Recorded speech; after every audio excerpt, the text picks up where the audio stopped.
Le rotationnel est un opérateur au dérivé partiel, souvent associé à une formule assez barbare, qui associe à un champ vectoriel tridimensionnel un autre champ vectoriel. Et plus concrètement, le rotationnel exprime la tendance qu'ont des lignes de champ à tourner autour d'un point. Le but de cette vidéo, c'est de faire graphiquement le lien entre le caractère tournant d'un champ vectoriel et la façon de calculer le rotationnel. Regardons ce ruban par exemple. Disons que ce ruban, c'est un ensemble de lignes de champ et comme on le voit bien graphiquement, ces lignes de champ vont faire un mouvement de circulation ici, qu'on représente en géométrie non pas par un lacet comme celui-ci, mais plutôt par un vecteur. En fait, la présence de ce vecteur signifie que le champ tourne autour de cet axe-là. Et l'amplitude du vecteur qui caractérisera cette rotation sera d'autant plus grande que la rotation se fait de façon prononcée. Un dernier commentaire de pourquoi le rotationnel est un vecteur, parce qu'on a besoin de stocker deux grosses informations. La première, c'est l'axe de rotation, et la deuxième, c'est cette amplitude-là, et l'objet mathématique qui nous permet de stocker deux informations de ce type, c'est le vecteur. Donc l'axe du vecteur représente l'axe de rotation, l'amplitude représente une certaine force de cette rotation. Ça peut traduire la courbure, par exemple, ou juste une vitesse, la vitesse de rotation. Bien, maintenant, on veut représenter ceci analytiquement. On veut voir comment trouver une formule qui, prenant un champ vectoriel, donc le champ des vecteurs en bleu, va nous donner en sortie le vecteur qu'on a obtenu ici visuellement, qui nous dit que ce champ tourne autour de cet axe avec cette intensité-là. Pour ceci, on va décomposer le problème. On va se dire, en fait, ce vecteur-là, le vecteur qu'on va appeler rot, il doit avoir trois composantes. Et chaque composante caractérise la rotation autour d'un axe. Par exemple, la composante selon z va nous décrire, donc là, si on fait un repère où z est le vecteur sortant, l'axe des z plutôt, donc l'axe sortant vers l'écran, si on va avoir la composante selon l'axe z de ce vecteur rotationnel, de ce champ de vecteur, il faut voir comment le champ de vecteur tourne autour de l'axe z. De même, pour avoir la composante selon l'axe des x, on ira voir comment se passent les choses quand on observe la rotation autour de l'axe x. Bien, restons maintenant juste sur l'axe z. Imaginons un champ vectoriel qui ne fait que tourner autour de l'axe z. Un champ vectoriel avec le comportement suivant. Donc ce champ A ne fait que tourner autour de l'axe des z. Maintenant, si on veut savoir à quoi correspond le vecteur qu'on a fait tourner, si je vous donne la formule analytique suivante, donc A est un champ vectoriel où la composante selon x est moins y, selon y c'est x et selon z c'est 0. Si on trace ce champ vectoriel, si par exemple on se passe au point 1, 0, on aura quelque chose comme ça. Parce qu'on aura 0 ici, 1 ici et 0 en z. Pareil, pour ce point, on aura quelque chose comme ça. Pour point 0, 1, on aura moins 1, 0, etc.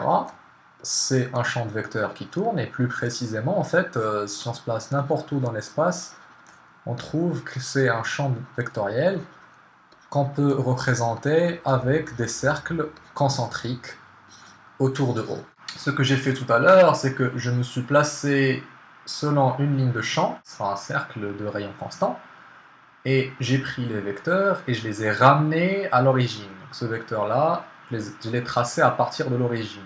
Le suivant, le suivant, le suivant, etc. Et j'obtiens la représentation de tout à l'heure où j'avais un vecteur qui tournait autour de O. J'ai pris les vecteurs du champ vectoriel, je les ai tracés à partir de O pour bien visualiser le calcul analytique qui va suivre. Revenons donc au champ de vecteur A. Son rotationnel, donc le rotationnel de A, aura quelque chose comme ça. Donc, seulement la composante selon repère. Maintenant, si on veut quantifier quelque chose, on va quantifier la façon avec laquelle le champ A tourne autour de l'axe Z, on va voir ce qui se passe quand le vecteur passe d'une position à une position suivante. Donc là, il a tourné de cet angle-là. Et là, sans trop de rigueur, le but étant juste d'associer graphique et formule, regardons ce qui s'est passé entre la première position et la deuxième position. À la première position, la composante AX était là. La composante AY était là. Une fois la rotation a eu lieu, la composante AX est passée ici, la composante AY a un peu augmenté. Ce qu'on va retenir de cette histoire, c'est que la rotation autour de l'axe des Z est d'autant plus importante que cette variation plus cette variation est grande. On va tout bêtement, donc là on va l'appeler delta AY et là delta AX. On va tout bêtement donner rotationnel selon Z étant la somme de delta AY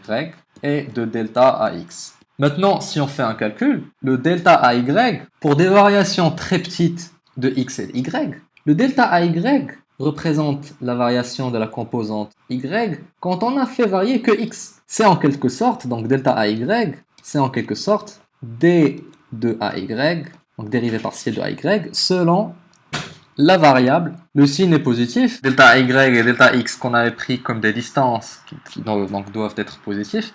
Le signe est positif parce que selon la convention de ce schéma, la variation de la fonction AY est aussi positive, parce que AY a grandi. Par contre, AX a diminué.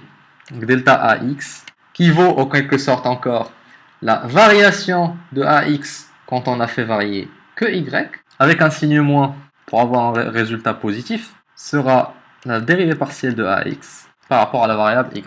Ainsi, le rotationnel de A vaut la dérivée partielle de AY par rapport à DX, moins la dérivée partielle de AX par rapport à DY. Donc voilà comment on retrouve la formule du rotationnel, en partant d'une idée naïve, voulant dire que la rotation autour de Z est d'autant plus importante que ces deux distances sont très grandes. Et c'est en faisant la même chose qu'on retrouve le reste de la formule du rotationnel. Il suffit de faire le même schéma en changeant l'axe sortant de l'écran, et on trouvera donc le reste de la formule du rotationnel, qui est donc la formule du rotationnel pour les trois autres composantes. Donc pour résumer, le rotationnel est un vecteur qui nous caractérise le caractère tournant d'un champ vectoriel. Et pour calculer chacune des composantes du rotationnel, on essaye de voir comment ce champ vectoriel tourne autour de chaque axe associé. Et on a vu qu'intuitivement, cette rotation est d'autant plus importante que la variation des autres composantes que celles liées à l'axe en question sont grandes.